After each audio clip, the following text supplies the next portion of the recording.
So recently I was at a restaurant with some friends and someone ordered these loaded tater tots. They look like this. As you can see, they had all sorts of stuff. Beef, herbs, sauces, cheeses, avocado, all these things on a bunch of tater tots, and it was super good. And I decided that maybe I should recreate them. So today that's what we're gonna do. Maybe this is a thing I'll do more, but in the meantime, let's start with some beef. So we're trying this new thing where I talk to the camera instead of voicing over. We'll see how that goes. Can't figure out if I'm supposed to talk while I cut or if I'm supposed to wait till something that's not so noisy, but straight in. See, it's just getting too loud. One day I'll figure out how to make a video where I just talk to the camera and it's not stupid noisy. In the meantime, I'm gonna switch the cameras back up, so we'll see you then.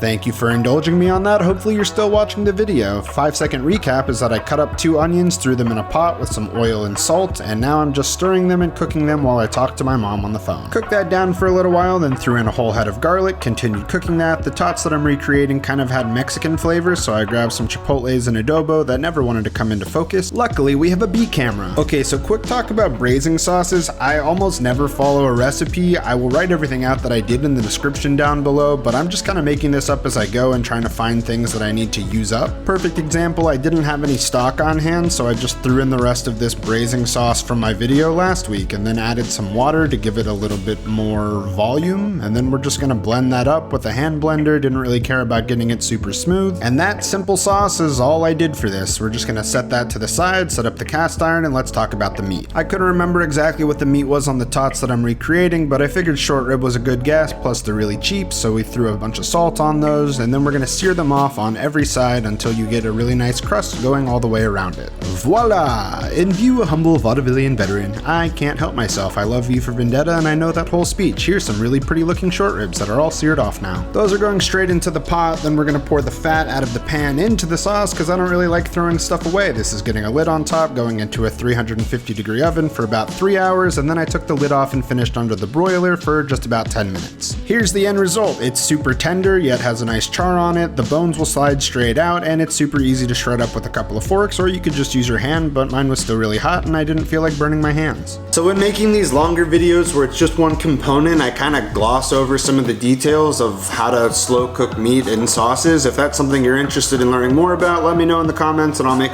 kind of a longer video about it. But in the meantime, let's talk about some tater tots. Here's a confession. I've never actually made tater tots from scratch before, and instead of trying to develop a recipe, I decided let's just figure it out together in real time while the cameras are rolling. What I do know is that I need potatoes and that they should be slightly cooked before we try to make them into tots. So these 2 potatoes went into some cold water. We bring it up to a boil/simmer. Once it's boiling, we're gonna start a timer for about 8 minutes or so and just let those go until they fog up your camera. Take them out of the water and let them cool down a little bit on your cutting board. Cleaning time. Sweet, those aren't crazy hot, although they're still steaming a little bit. Now we're just gonna peel off all of the skin until they look like this. Then just grab your box grater or whatever you have. I just have this little microplane shredder thing, and we're just gonna shred these up into shredded potatoes. In hindsight, I probably should have let my potatoes cool down a little bit more.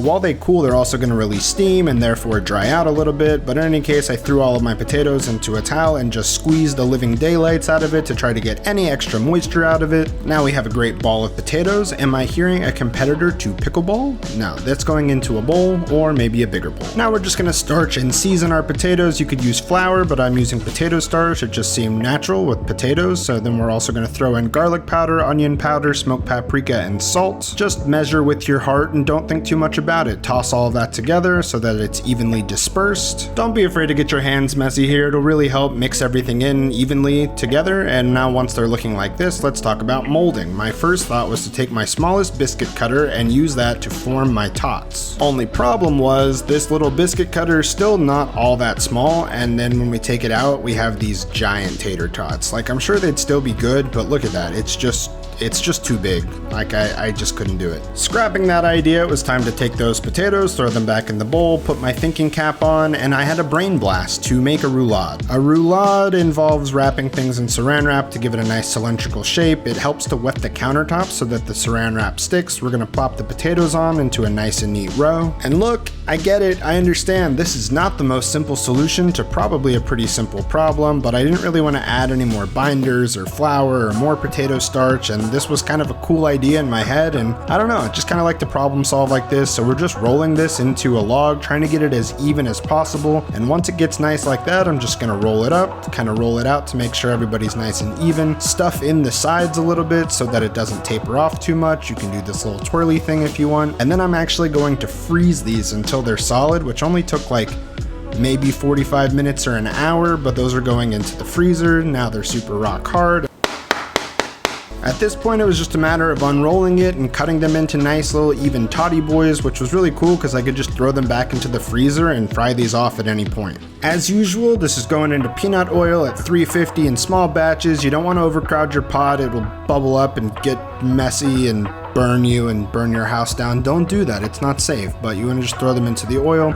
Probably cook mine for about 4 to 5 minutes each batch. Once they're fried to your liking, just strain them off, try to tap off as much oil as possible, throw them into a big old stainless steel bowl, and keep frying until you fried all of your tots. Don't forget to hit it with some salt as soon as it comes out of the fryer so it seasons properly, and now I'm going to try to assemble these as close to the original as possible. It was kind of a big mound on some parchment paper, then we're going on with our short rib. I just spreading this out over the top, feel free to add as much or as little as you want, and then this wasn't in the tots that I'm recreating, but I decided to add some cheese because this is going under the broiler and I wanted to make sure that my little mountain stays together. Success! Tater Tot Mountain is still intact. I should probably mention that I made this Chipotle lime sour cream sauce to pour over the top. Chipotle mayo would have also been pretty good. I'll put a recipe in the description down below. But we're just going to drizzle that all over the top, throw on some cubed up avocado. I thought I would put some cilantro on now, but then remembered that pickled red onions are always in my fridge. Then went with cilantro, a little bit more sauce, and boom! I forgot that I was going to put some cotija cheese on it. Yeah, oh yeah. Now we forgot the photo for the gram. Toddy boy. Make sure we get everything in one bite. A little avocado, a little onion. Cheers. Should I over sensationalize it because we're on the internet? Oh yeah. Not 100% sure what would compel you to make all of this, but if you do, let me know. Tag me on the Instagram. If you're not into that, I hope you enjoyed the video, and I'll see you in the next one.